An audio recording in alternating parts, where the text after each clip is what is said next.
अधिकतर आप सभी ने देखा होगा कि किसी न किसी राज्य में प्रत्येक वर्ष या कुछ अंतराल के बाद विधानसभा का चुनाव होते रहते हैं। उस विधानसभा के चुनाव में ऐसा होता है कि कुछ जो विधायक होते हैं या तो चुनाव हार जाते हैं, या कुछ ऐसे लोग होते हैं जो चुनाव लड़ते नहीं हैं फिर भी मंत्री या मुख्यमंत्री बन जाते हैं। जैसे कि पश्चिम बंगाल में आपने देखा होगा कि कुछ दिन पहले जब विधानसभा का चुनाव संपन्न हुआ तो ममता बनर्जी ने चुनाव हार गया था, फिर भी वो मुख्यमंत्री बनी। या फिर जो कुछ दिन पहले ही अभी जो रिजल्ट आया है विधानसभा का, चाहे उत्तराखंड का हो, पुष्कर सिंह धामी, वो भी विधानसभा का चुनाव हार गए फिर भी मुख्यमंत्री बने। या फिर उत्तर प्रदेश का केशव प्रसाद मौर्य हों, ये भी चुनाव हार गए विधानसभा का फिर भी मुख्यमंत्री बने हैं। या कुछ ऐसे और भी लोग होते हैं जो चुनाव नहीं लड़ते फिर भी उनको मंत्री बना दिया जाता है। तो मैं इस वीडियो में यही बताऊंगा कि इसका संवैधानिक प्रावधान क्या है, क्यों लोग चुनाव हारने के बाद या चुनाव नहीं लड़ते हैं फिर भी मंत्री या मुख्यमंत्री बन जाते हैं। इन सभी विषयों का क्या संवैधानिक प्रावधान है मैं इस वीडियो में बताऊंगा। भारतीय संविधान के अनुच्छेद 164 का उपधारा 4 में यह प्रावधान किया गया है कि कोई भी व्यक्ति अगर योग्य है और वह विधानसभा का चुनाव किसी कारणवश से नहीं लड़ता है तो ऐसा नहीं है कि उसको मंत्री नहीं बनाया जा सकता, उसको मंत्री या मुख्यमंत्री बनाया जा सकता है। बशर्ते शर्त इतना रहता है कि उसके 6 महीने के अंदर किसी न किसी या विधानसभा या विधान परिषद का सदस्य चुना जाना अनिवार्य होता है। एक बात यहाँ और स्पष्ट है कि भारत में मात्र 6 ऐसे राज्य हैं जहाँ पर विधान परिषद का प्रावधान है, जिसमें कि आंध्र प्रदेश है, तेलंगाना है, बिहार राज्य है, उत्तर प्रदेश है, महाराष्ट्र है और कर्नाटक है। यहाँ ये 6 राज्य ऐसे हैं जहाँ विधान परिषद का प्रावधान है। विधान परिषद सेम लोकसभा और राज्यसभा जैसा होता है जो केंद्र में होती है, वहीं राज्य में विधानसभा और विधान परिषद होती है जो 6 राज्यों में ही होती है।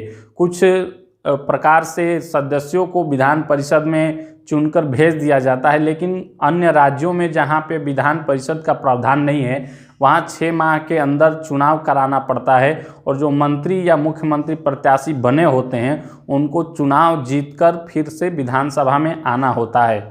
एक मामला 1996 का है जो सबसे महत्वपूर्ण है। उसी के बाद ये जो धारणा है ये बदलती हुई चली आई। इसमें माननीय सुप्रीम कोर्ट का सबसे महत्वपूर्ण निर्णय आया था। पंजाब के पूर्व मुख्यमंत्री बेअंत सिंह के पुत्र तेज प्रकाश सिंह को एक मंत्री पद बना दिया गया और वो मंत्री बने, 6 माह व्यतीत हो गया फिर भी वो कोई विधानसभा का चुनाव नहीं जीत पाए। फिर उनको दोबारा से मंत्री पद बना दिया गया, यानी मंत्री पद की शपथ दिला गई।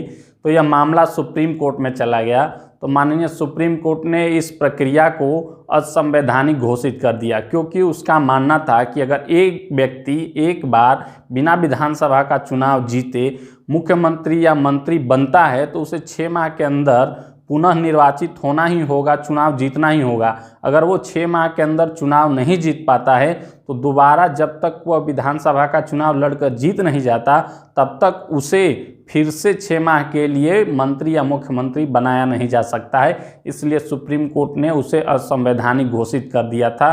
तब से लेकर आज तक यही परंपरा रही है। अन्य राज्यों में जहां विधान परिषद है वहां तो विधान परिषद में भेज दिया जाता है, लेकिन अन्य जहां विधान परिषद का प्रावधान नहीं है वहां अगर कोई मुख्यमंत्री होता है, अगर वो चुनाव जिसे ममता बनर्जी हार गई तो वो जहां से हारी हुई विधानसभा रहती है वहां फिर वो चुनाव नहीं लड़ेंगी।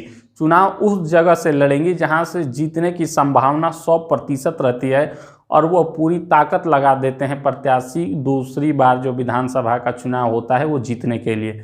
जो भारतीय संविधान का अनुच्छेद 164(4) है, इसका तात्पर्य संविधान निर्माताओं ने यही निकाला था कि अगर किसी कारणवश कोई प्रत्याशी अगर विधानसभा का चुनाव नहीं लड़ पाता है तो उसे मंत्री या मुख्यमंत्री ऐसा नहीं है कि एकदम न बनाया जाए, इसीलिए उसको 6 माह का समय मिलता है कि वो विधानसभा का चुनाव फिर से जीत कर आए और मंत्री या मुख्यमंत्री पद की जो गरिमा है उसको बरकरार रखे। यही संवैधानिक प्रावधान भारतीय संविधान में किया गया है। तो इस प्रकार से हमने समझा और जाना कि अगर कोई व्यक्ति विधानसभा का चुनाव नहीं लड़ता है या वो हार जाता है फिर भी मुख्यमंत्री या मंत्री बनता है तो उसका संवैधानिक प्रावधान क्या है, और 6 माह के अंदर अगर नहीं फिर से चुनाव जीत पाता है तो उसे मुख्यमंत्री या मंत्री पद से इस्तीफा देना होता है और दोबारा उसे फिर से नहीं बनाया जा सकता है जब तक कि वह पुनः चुनाव जीतकर वापस न आ जाए।